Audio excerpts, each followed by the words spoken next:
Bienvenidos a otra semana de nuestro estudio bíblico cronológico. Hoy exploraremos Éxodo 19 al 40. Esta es nuestra semana 6, donde se nos habla de la presencia de Dios en el tabernáculo y cómo podemos ver a Jesús en cada detalle. Este pasaje es crucial porque Dios revela su santidad, su ley y establece su presencia en su pueblo. Cada día desglosaremos los capítulos y responderemos 3 preguntas claves. Número 1, ¿qué aprendemos hoy? Número 2, ¿cómo lo aplicamos a nuestra vida? Y número 3, ¿dónde vemos a Jesús en estos capítulos?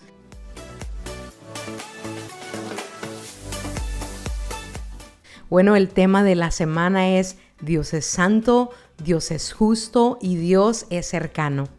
En el día lunes leeremos Éxodo 19 al 21, donde Dios da su ley en el monte Sinaí. Hagamos un resumen de estos capítulos.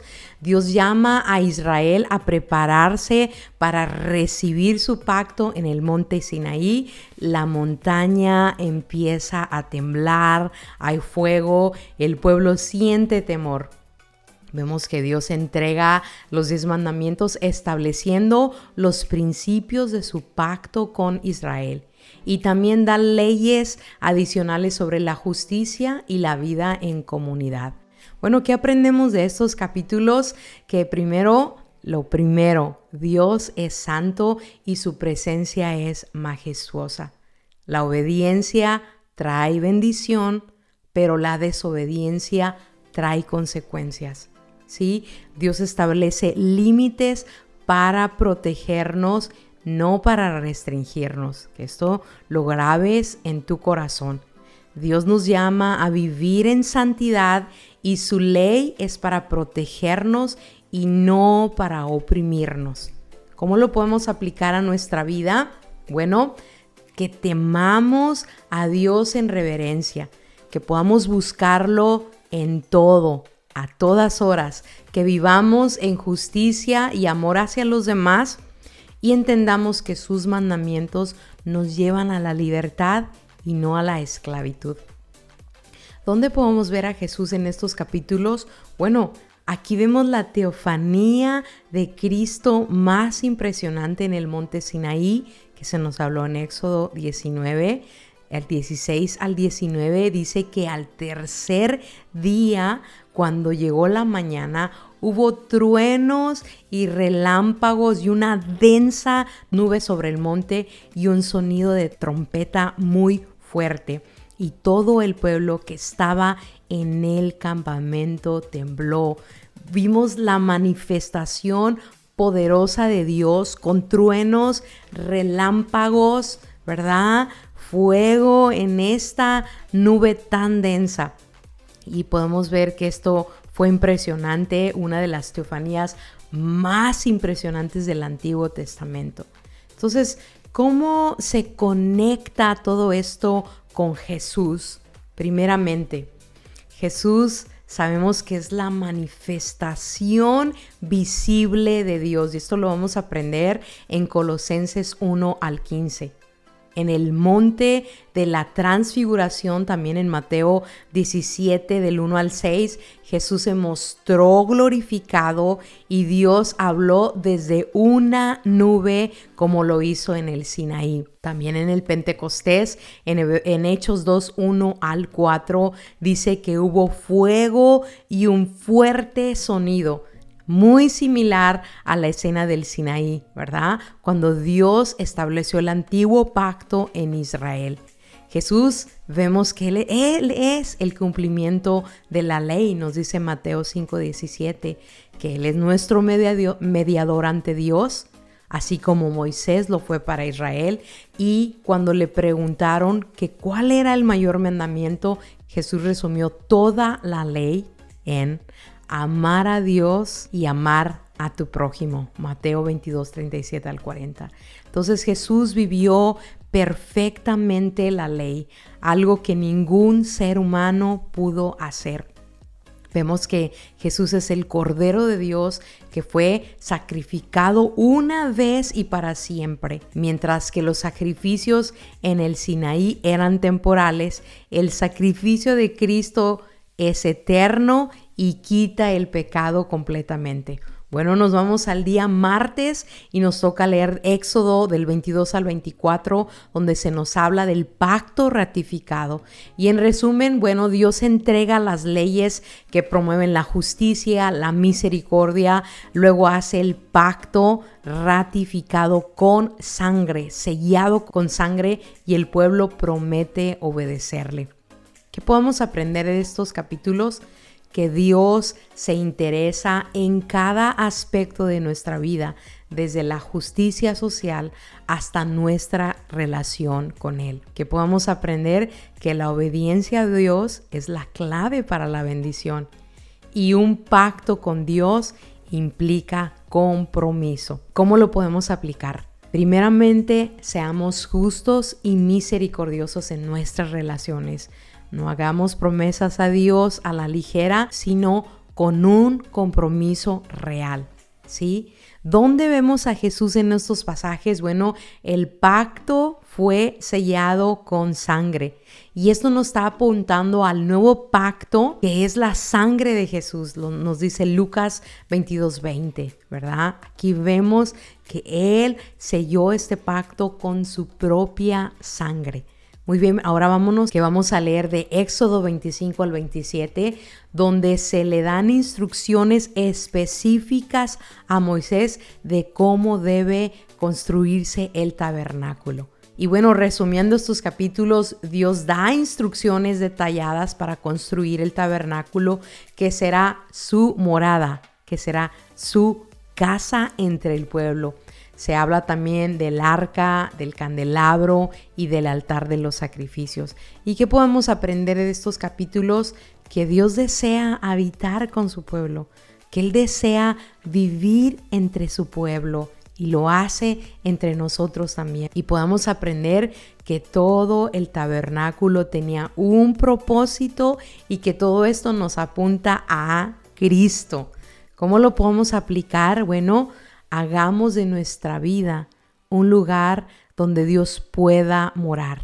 Seamos esa luz al mundo, así como el candelabro en el tabernáculo. ¿Dónde vemos a Jesús en estos pasajes? Jesús es el tabernáculo viviente, nos dice Juan 1:14. Y aquel verbo fue hecho carne y habitó entre nosotros y vivió entre nosotros.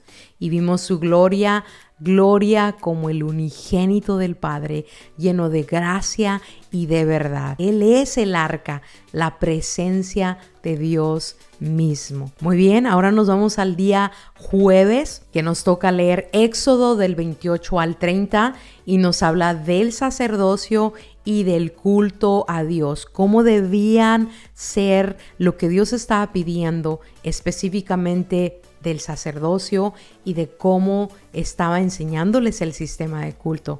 En resumen, Dios escoge a Aarón y a sus hijos como sacerdotes, se establecen también sus vestiduras sagradas y se establece el sistema de los sacrificios. Y bueno, ahí estuvimos leyendo en todos estos capítulos qué es lo que Dios pedía, por qué clase de pecado, cuál ofrenda específicamente tenían que traer. ¿Qué podemos aprender? Y grábalo esto en tu corazón. El sacerdocio es un llamado de Dios y no un privilegio humano. ¿Sí? Dios quiere que le adoremos con orden y con santidad. ¿Cómo lo podemos aplicar a nuestras vidas? Bueno, seamos un sacerdocio santo en nuestro diario vivir, ¿sí? Que no sea nada más los domingos, sino que podamos llevar una vida santa diaria, constantemente. Esto nos dice Primera de Pedro 2:9. Dice, mas vosotros sois linaje escogido, real sacerdocio, nación santa, pueblo adquirido por Dios, para anunciarles las virtudes de aquel que os ha llamado de las tinieblas a su luz admirable. Entonces busquemos la santidad en nuestra adoración. ¿Dónde podemos ver a Jesús en estos pasajes? Jesús como sumo sacerdote eterno, ¿verdad? Nos lo habla en Hebreos 4:14. Ahora vámonos a el día viernes. El día viernes nos toca leer Éxodo 31 al 33, donde se nos menciona el becerro de oro y la intercesión de Moisés. Al resumir estos capítulos, vemos que Moisés está en el monte cuando el pueblo cae en idolatría con el becerro de oro. Dios se enoja, pero Moisés empieza a interceder por ellos. Éxodo 32:1 dice que al ver el pueblo que Moisés tardaba en descender del monte, se acercaron a Aarón y le dijeron: levántate, haznos dioses que vayan delante de nosotros. Y al leer estos capítulos nos surge esta pregunta: ¿por qué Aarón cayó en este pecado? Y bueno, podemos ver 4 opciones o 4 circunstancias. Primero, se dio ante la presión del pueblo. No era una persona, no eran 1,000 personas, estamos hablando de más de 2 millones tal vez de personas. Él cede ante la presión del pueblo. Número 2, no ejerció un liderazgo firme. Número 3, intentó justificar su error. El pueblo vemos que aún todavía mantiene una mentalidad de esclavitud. Entonces, a pesar de este pecado de parte de Aarón, aún así Dios lo restauró como un sumo sacerdote, y esto lo leímos en Éxodo 40 del 12 al 15, mostrando su gracia y su misericordia en la vida de Aarón. A veces, tristemente, por el miedo al rechazo, podemos ceder ante la presión de las personas en lugar de mantenernos firmes en la verdad de Dios. Esto nos lo menciona Gálatas del 1 al 10. Entonces, ¿qué aprendemos? Que el corazón de lo humano tiende a la idolatría cuando pierde de vista a Dios. Y número 2, que la intercesión puede cambiar el curso de los acontecimientos. Entonces, ¿cómo lo podemos aplicar a nuestras vidas? No pongamos nada por encima de Dios. Que Él sea nuestra prioridad. Que nuestros ojos estén fijos en Jesús. Y número 2, que podemos interceder por otros, así como Moisés lo hizo, ¿sí? Que nuestro corazón sea de interceder y no de juzgar. Entonces, ¿cómo podemos ver a Jesús en estos capítulos? Jesús es nuestro intercesor ante el Padre. Siendo intercesor, abogado tenemos en Él. Romanos 8:34 nos lo dice. Muy bien, ahora vamos al día sábado y vamos a leer Éxodo 34 al 36, donde se nos habla de la renovación del pacto. Y bueno, resumiendo estos capítulos, Dios renueva su pacto con Israel. Moisés desciende con un rostro resplandeciente y vemos por el otro lado con un cambio de corazón al pueblo, porque empieza a contribuir generosamente hacia la construcción del tabernáculo. Que podamos aprender que Dios es misericordioso y que Él está dispuesto a perdonarnos. Y cuando nos encontramos con Dios, nuestra vida refleja su gloria. Así como el rostro de Moisés resplandecía, así también nuestros rostros resplandecen en la gracia de Dios. Entonces, ¿cómo podemos aplicarlo a nuestras vidas? Busquemos renovar nuestra relación con Dios constantemente. Seamos generosos con lo que tengamos, con los recursos que Dios ha puesto en nuestras manos. También así demostramos nuestro amor a Dios cuando damos generosamente a la obra de Dios. Ahora, ¿cómo podemos ver a Jesús en estos capítulos? Bueno, Jesús es la gloria de Dios manifestada en la tierra. El Verbo se hizo carne y habitó O sea, literalmente se hizo un tabernáculo entre nosotros, lo que indica que Jesús es la presencia de Dios con su pueblo. Vamos aprendiendo un poquito más acerca de Jesús en cada detalle, ¿sí? Quiero que visualices el tabernáculo, ya que lo hemos leído. Ahora vemos que hay una primera puerta para poder entrar al atrio, o podría hacerse patio exterior. La primera puerta que nos mencionó Éxodo 27 al 16 dice que había una sola puerta para entrar al patio del tabernáculo, y vemos que este representa el camino para acercarnos a Dios. Juan 14:6 dice, donde Jesús nos dice: yo soy el camino, la verdad y la vida. Entonces la primera puerta es el camino, porque no hay otro camino que nos lleve a Dios si no es Jesús. Las cortinas eran de color azul, rojo y morado. Entonces el azul nos representa a Jesús como el Hijo de Dios, que representa la deidad de Dios.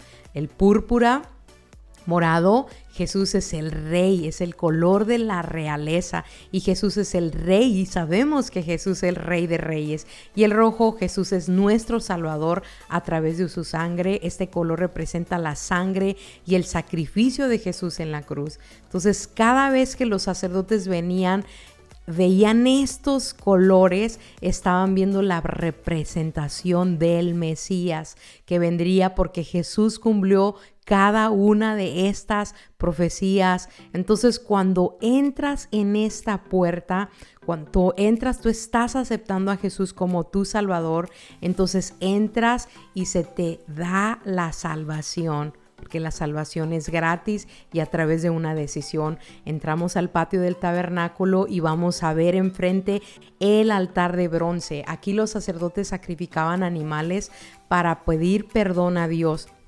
Y este altar simboliza el sacrificio, la redención y el dolor que Jesús pasó, ¿verdad?, por nuestro pecado. Entonces, al hacer a Jesús nuestro Salvador, estamos aceptando también su sacrificio en la cruz, pero también es cuando tú confiesas tus pecados y los llevas al altar de bronce, y Jesús los quema y Él te perdona, y todo es quemado en el altar. El animal en ese momento cubría el pecado temporalmente, pero la sangre de Jesús nos limpia completamente. Después del altar de bronce vemos la fuente de agua. Esta estaba ubicada enfrente del lugar santísimo, y su propósito era para que los sacerdotes se lavaran antes de ministrar ante Dios, pero para nosotros representa la purificación y la santificación en Cristo. Aquí viene el paso del bautismo, porque esto significa la necesidad de estar espiritualmente limpios para poder acercarnos a Dios. Entonces esto nos enseña que nadie puede acercarse a Dios sin ser limpiado, y el bautismo simboliza esta purificación de nuestros pecados a través de Cristo. Hechos 22:16 lo menciona. El bautismo no es solo un acto externo, sino una señal de nuestra renovación espiritual en Cristo. Romanos 6:3-4 dice que somos sepultados juntamente con Él para muerte por el bautismo, a fin de que como Cristo resucitó de los muertos, así también nosotros andemos en vida nueva. Mateo 3:13-17 dice: Jesús mismo fue bautizado aunque no tenía pecado, no había pecado, pero lo hizo para cumplir toda justicia y para darnos ejemplo. Entonces, cuando nos sumergimos en el bautismo, en las aguas, estamos dando muerte al pecado, y cuando salimos del agua, estamos teniendo una vida nueva en Cristo. Después del lugar de la fuente del agua, vemos el lugar santo y vemos una segunda puerta para poder entrar al lugar santo, ¿verdad? Y Jesús también dijo: yo soy el camino, yo soy la verdad. Entonces, la segunda puerta la podemos llamar verdad, ¿sí? Porque esta separaba del patio exterior hacia el lugar santo. También tenía estas cortinas color azul, púrpura, morado, escarlata, color rojo, ¿verdad? Que solo los sacerdotes podían entrar al lugar santo representando una relación más cercana con Dios. Entonces, cuando tú entras, es porque ya aceptaste a Jesús, confesaste tus pecados, fueron quemados en el altar de bronce y luego fuiste lavado a través del bautismo en la fuente de agua, ¿verdad? Y después entras a la segunda puerta llamada la verdad, directo al lugar santo. Ahora, en el lugar santo están estos preciosos instrumentos. Del lado izquierdo vemos la menorá. Aquí es cuando ya tenemos esa comunión íntima con el Espíritu Santo. Es el candelabro de oro, que es el Espíritu Santo, ¿verdad? Porque esta lámpara de oro que tenía 7 brazos, que ardía constantemente, representa la presencia de Dios y la iluminación del Espíritu Santo en nuestras vidas. Isaías 11:2 menciona los 7 espíritus de Dios que reflejan el carácter del Espíritu Santo, la menorá de oro. Número 1, el Espíritu de Jehová. Número 2, el Espíritu de sabiduría. Número 3, el Espíritu de inteligencia. Número 4, de consejo, de poder, de conocimiento. Y número 7, Espíritu del temor de Jehová. Jesús mismo dijo, yo soy la luz del mundo. ¿Sí? Juan 8:12. Y es a través del Espíritu Santo, ¿sí?, que Él nos puede iluminar y guiar. Ahora que entraste al lugar santo, ahora tienes el Espíritu Santo que va a iluminar tu camino. En Apocalipsis 4:5 vemos que el Espíritu de Dios es representado por 7 lámparas de fuego. Entonces, en nuestra vida, sin el Espíritu Santo, todo va a estar en oscuridad. Pero cuando Él nos ilumina, nos guía hacia la verdad. Juan 16:13. Entonces, del lado derecho vemos la mesa de los panes de la propiciación, la palabra de Dios, ¿verdad? Lo vimos en Éxodo 25:23 al 30, y dice que sobre la mesa estaban los 12 panes y cada pan representaba una tribu de las 12 tribus de Israel. Entonces, estos panes nos representa la provisión espiritual de Dios y esa comunión que podemos tener con Él. Literal, eran 12 panes, como si nos estuviera hablando que es un pan para cada mes. Cada mes Dios nos está sustentando. Cada día nos da de esa pan, de esa palabra, ¿verdad? Para poder fortalecer nuestro espíritu. Entonces, Jesús nos enseñó que no solo de pan vivirá el hombre, sino de toda palabra que sale de la boca de Dios. Mateo 4:4. Y también en la Santa Cena vimos que el pan representa el cuerpo de Cristo. Lucas 22:19. Entonces, al meditar en la palabra de Dios, estamos nutriendo nuestro espíritu, estamos profundizando en nuestra relación con el Espíritu Santo, ¿verdad?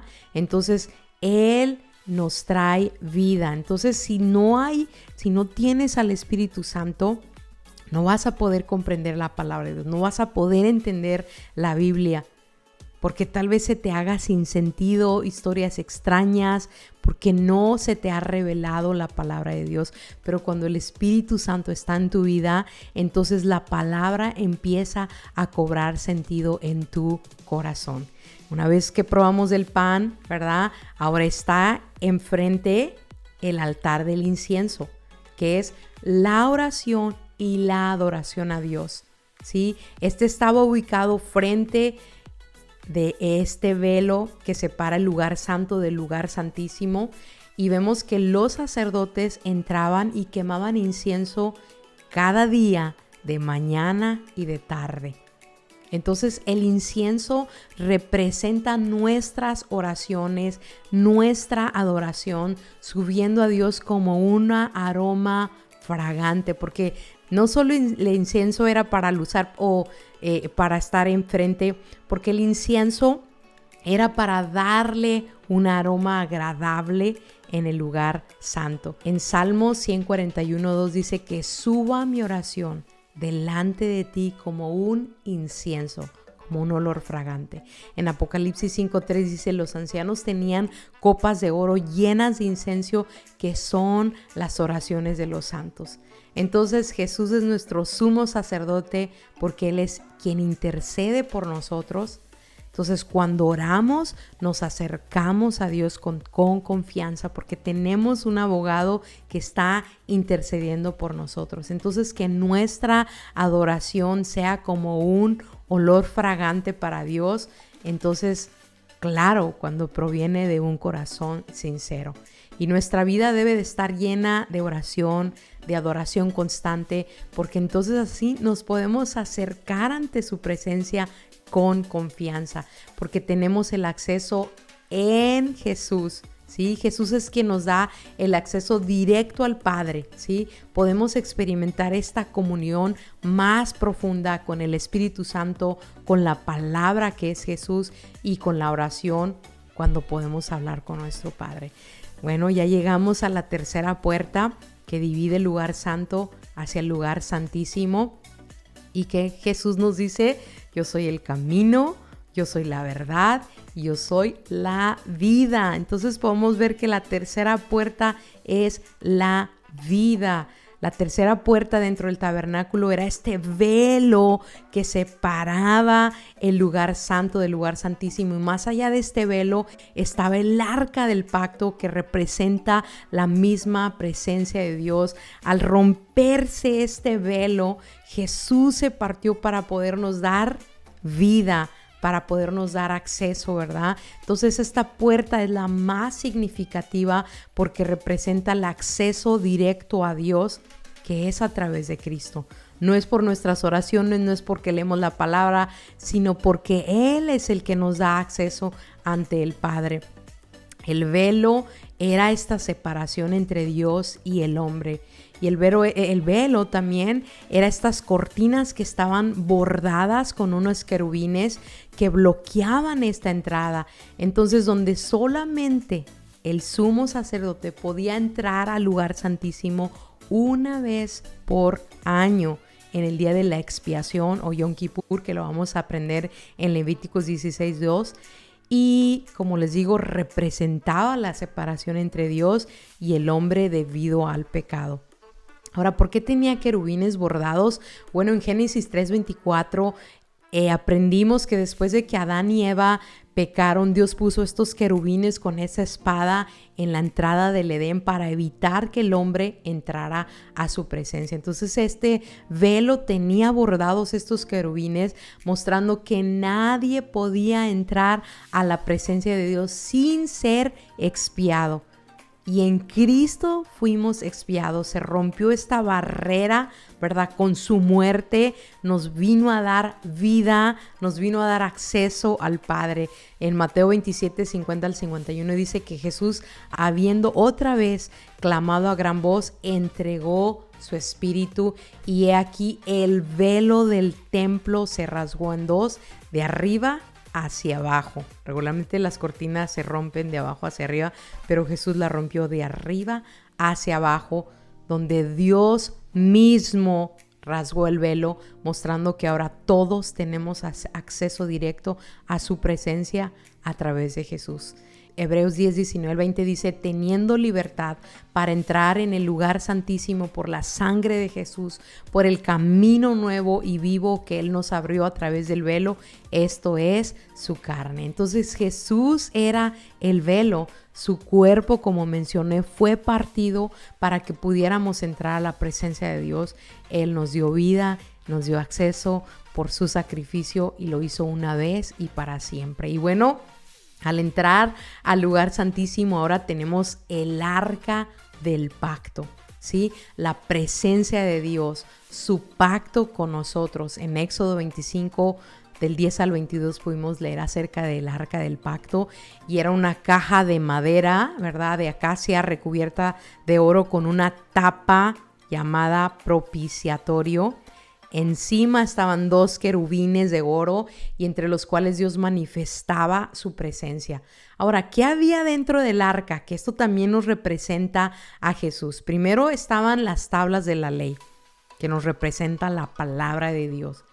Después, el maná, que nos representa la provisión divina, ¿verdad? De Dios. Y número 3, la vara de Aarón que floreció, que representa la autoridad de Dios. Entonces, Jesús cumple así cada una de estas cosas que estaba en el arca. Jesús era la palabra viva de Dios. Juan 1:1 nos lo menciona. Jesús era el pan de vida, esta provisión diaria, esta provisión que nos sustenta, ¿verdad? Juan 6:35. Y número 3, Él es nuestro sumo sacerdote. Él tiene una autoridad no temporal, eterna, nos dice Hebreos 4:14. Y también Romanos 3:25 dice que Jesús es nuestro propiciatorio. No solo son los elementos que están dentro que representan a Jesús, pero también es la tapa del arca, que es el sacrificio que nos reconcilia con Dios. Entonces, ¿cómo lo aplicamos a nuestra vida? Seamos la morada de Dios a través de nuestras acciones. Aprendamos a discernir su presencia y vivamos en el lugar santísimo, ¿sí? Quedémonos allí para siempre en su presencia. Entonces, ¿qué podemos aprender? Que el velo fue rasgado de arriba hacia abajo. Ahora tenemos acceso directo a Dios. Que el Espíritu Santo mora en nosotros. Que nosotros somos ahora el templo del Espíritu Santo, porque ahora ya no necesitamos un tabernáculo. Ya no necesitamos el arca, ¿verdad? Porque Jesús es el arca del pacto. Él es nuestra salvación. Él es nuestra comunicación eterna con el Padre. Jesús Emmanuel, que dice Dios con nosotros.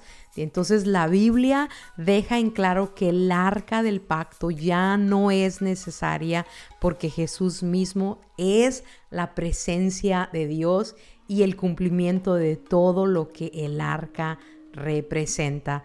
En Hebreos 10:19-20 dice: así que, hermanos, teniendo libertad para entrar en el lugar santísimo por la sangre de Jesús, por el camino nuevo y vivo que Él nos abrió a través del velo, esta es su carne. Antes, recordemos que el sumo sacerdote podía entrar al lugar santísimo una sola vez al año. Tenía que esperar al siguiente año para nuevamente poder entrar, tener acceso. Pero ahora en Jesús tenemos el acceso a la presencia de Dios directamente por Él, por su sangre, por su sacrificio. Y bueno, ¿qué aprendemos de estos capítulos? Que Dios quiere morar, que Dios quiere vivir cerca de su pueblo. Y número 2, y muy importante, cuando seguimos su diseño, Él se manifiesta. Entrando por la primera puerta, camino; entrando la segunda puerta, verdad; entrando la tercera puerta, vida. En Jesús tenemos vida. Y cuando podemos seguir este diseño, entonces Él se manifiesta en nuestras vidas.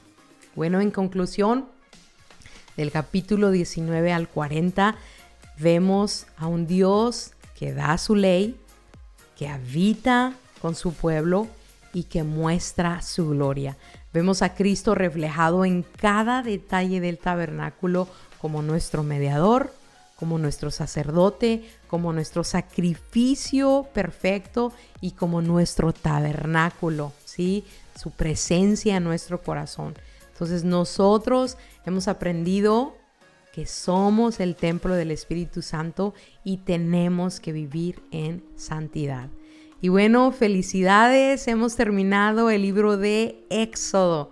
Bueno, recuerda suscribirte a este canal para más estudios semanales y ayúdame a compartirlo para que este mensaje pueda llegar a más personas. Entonces nos vemos la próxima semana para continuar con la historia de Israel en el desierto. Bendiciones.